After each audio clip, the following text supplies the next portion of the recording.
हां हां. हां. मग त्या वडिलांना मुक्ती हवी होती आणि ते नेहमी मला म्हणायचे की मला मुक्ती दे आता, अच्छा. मला खूप यातना देतोय, मला तू मुक्ती दे. ओके. तो मला खूप यातना देतोय, मला मुक्तीची गरज आहे म्हणून. मग स्वामींकडे जाता जाता त्या वर्षभरामध्ये 14 पासून 17-18 पर्यंत वडिलांची अवस्था बिकट झालेली होती. हां. मग त्यावेळेला स्वामींनी त्यांना पहिलं काम केलं ते स्वामींनी त्यांना मुक्ती देण्याचं. ओके. सगळ्यात अगोदर ते मेन काम होतं. मेन काम केलं. माळकरी होते ना, त्यांनी खूप परमार्थ केला होता.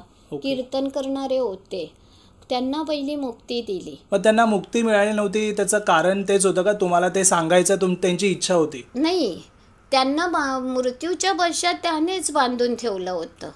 ओके. हां. त्यांनी ज्यांचं नाव तुम्ही सांगा तेच बांधून ठेवलेलं होतं ओके. आणि ते माझ्याच दिशेने पाठवत होतं की हिला त्रास द्या, हिला त्रास द्या, हे त्रासाचं म्हणून. पण ते त्रास नाही द्यायचे, ते मला सांगायचे. असं करताना पहिली मुक्ती स्वामींनी त्यांना दिली. ज्या दिवशी मी मठातनं आली त्या दिवशी 2017-18च्याच ह्याच्यात त्या दिवशी आले स्वप्नात आणि त्यांनी नारळ घेतला हातातून मिस्टरांच्या आणि मला सांगितलं मी आता चाललो मुक्तीला. ओके. मी सुटलो आणि त्यांना मुक्ती मिळाली. अच्छा. तो एक पहिला माझा हे मार्ग ओपन केला. त्यानंतर मला एक विश्वास म्हणतो ना आपण एक बसतो, तो एक विश्वास, ते एक नातं स्वामींशी झालं. 2019 आलं. 19ला मुलगा 12वीला. प्रयत्न चालू होते. त्या काकांनी काय सांगितलं की आत्ताच्या आत्ता पहिला मिसेसला घेऊन या. ओके.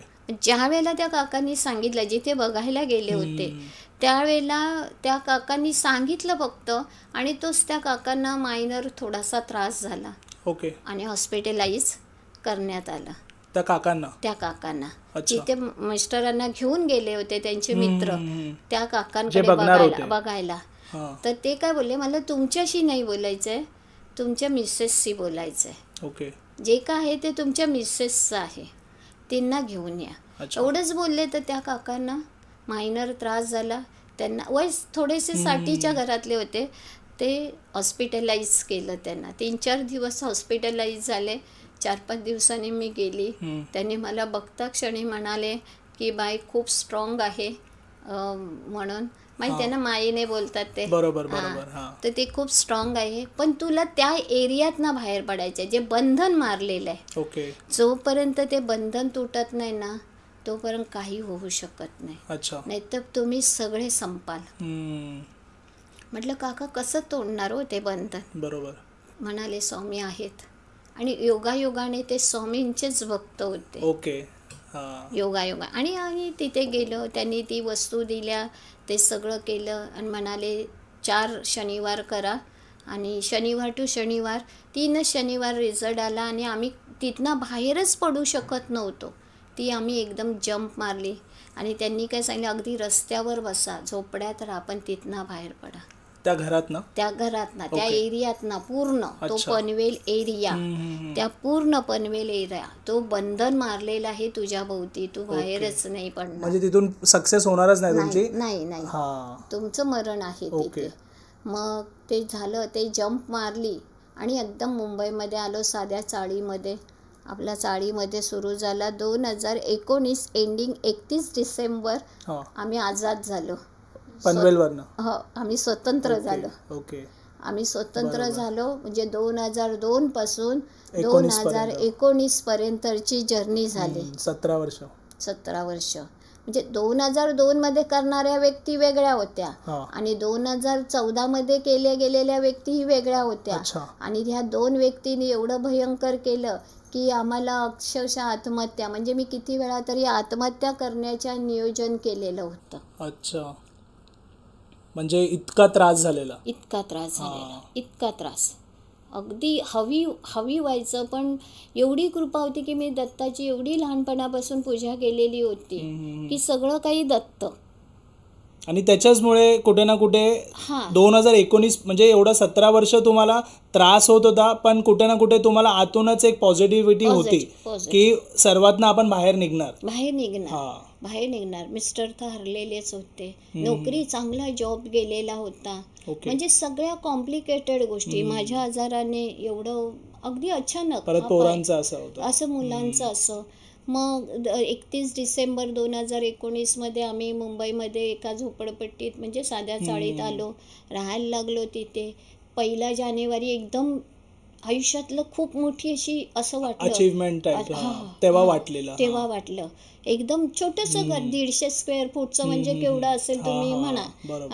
अशा या घरात आलो. 3 जानेवारी उजळलं, 3 जानेवारी. आणि 3 जानेवारीला माझ्या मोबाईलवर एक असा व्हिडिओ आला स्वामींचा.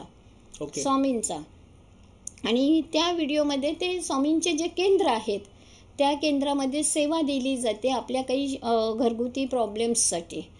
तर मी ते शोधत शिवडी भुईवाड्यामध्ये गेली आणि तिथे त्या केंद्रात पोचली. त्या ताईंना भेटली, ताईंना प्रॉब्लेम्स सांगितला. ऐकून घेणारं कोणतरी पाहिजे असं वाटत होतं. महाराजांच्या तिथे समोर गेलीने मला असं खूप भरून आलं. असं म्हणजे काय करू मी असं वाटलं महाराज म्हणून. तर त्यांनी ऐकून घेतलं आणि मला 7 जानेवारीला 2020 मध्ये त्यांनी मठात गुरुवारी आरतीला या आणि तुमचा प्रश्न मांडा. आणि 7 जानेवारीला आम्ही गेलो, प्रश्न मांडला. ते बोलले होईल सगळं सावकाश. तिथून थोडंसं आपण म्हणतो ना एक सैल व्हायला, जाम बसलेलं थोडंसं मुलाचं माइंड, थोडं मोठ्या मुलाचं सेट होणं. सगळ्यांनी सेवा सुरू केली. अगदी सगळ्यांनी 11 माळी 3 अध्याय, 11 माळी 3 अध्याय, सुरुवात ही सेवा. आणि तिथून आमची स्वामींपासूनची जर्नी सुरू झाली. एक ओळख पटायला की स्वामी कोण आहेत, काय आहेत. साधारणतः आयडिया अशी होती, पण असं खूप डीपमध्ये मी कधी गेली नव्हती. स्वामींची ओळख पटण्यासाठी किंवा त्यांची काही उपासना ऐका किंवा त्यांची काही स्तोत्र महात्म्य काही शोध नव्हता घेतलेला. फक्त मठात जायचं, दर्शन घ्यायचं, निघून जायचं, हे इतके वर्षाचं चालू होतं. पण आत्ता खऱ्या अर्थाने स्वामी काय आहेत ही ओळखायची वेळ आली होती आणि ते सुरू झालं होतं. आणि अशा रीतीने आता आम्ही दर गुरुवारी जायला लागलो. सगळे कधी गेलो तर सगळे जायचो, कधी आम्ही 2 जण जायचो, पण आरतीला जायचो. हे असं चालू असताना मार्चमध्ये करोना आला. बरोबर. आणि मग ते करोनामध्ये सगळं स्टॉप झालं, बाहेर स्टॉप झालं, पण आतमध्ये आमची सेवा सगळ्यांची चालू होती.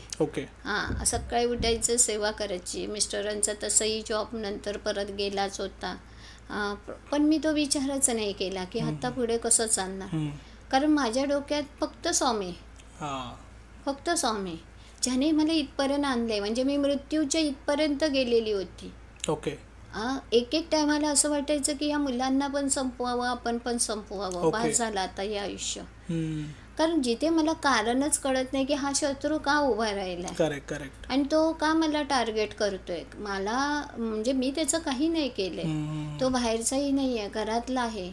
बरं, तो मोठा आहे, मी लहान आहे, मी काही विचारू शकत नाही, काही सांगू शकत नाही, तरी सुद्धा मी का सोचते हे मला काही कळत नव्हतं. त्याच्यामुळे मी आणखीन डिप्रेस होत गेलेली होती. पण आता मला थोडं बरं वाटायला लागलं, उपासना व्हायला लागली. म्हणजे तिची सेवा 11 माळी 3 अध्याय जे त्यांनी सांगितलं जेनुली ते करायला पाहिजेत, नियम ते त्यांनी दिले होते, ते करायला लागलो होतो, सगळे करायला लागलो होतो. करोना बाहेर एकदम शिखरावर आला, पण आम्ही आतमध्ये सुरक्षित. असं म्हणाला तरी चालेल. आम्ही आनंदी, म्हणजे तो आनंद आमच्या गेल्या कित्येक वर्षात जीवनात नव्हता, तो आनंद आम्ही अनुभवतोय. म्हणजे सूक्ष्मरित्या. आणि मेन म्हणजे तर कोरोनाच्या काळामध्ये जिथे बाकीच्या ज्यांचं चांगलं चाललेलं आहे त्यांचं पण ती लाईफ एकदम डिस्टर्ब झालेली, पण तुमची सुरळीत चालू होती. म्हणजे लोकांसाठी तो कोरोना खूप भयानक होता, पण माझ्यासाठी तो करोना एक म्हणतात ना एक चांगलं अचीव घेऊन आलेला होता, एक चांगला क्षण घेऊन आलेला होता. आणि आम्ही त्याच्यात आमच्यासाठीही करतोय, लोकांसाठीही करतोय. जी लोक त्या करोनात अडकलेली आहेत, स्वामींना सांगत होतो त्या लोकांना त्याच्यातून बाहेर पडू देत. ज्यांची माणसं त्या करोनात गेलेत त्यांना त्या दुःखातून बाहेर पडण्याचा मार्ग मिळू देत, ताकद मिळू देत. मग संध्याकाळी आम्ही सगळी बसून त्यांच्यासाठी नामस्मरण करायचो, अख्ख्या विश्वासाठी करायचो. असं करता करता मार्च गेला, एप्रिल गेला आणि एक दिवस एप्रिल मुलाचा रिझल्ट लागला, सगळं चांगलं झालं. एप्रिल मे मध्ये मुलगा छोटा म्हणतोय मम्मी आता आपल्याला इथे राहायचं नाहीये.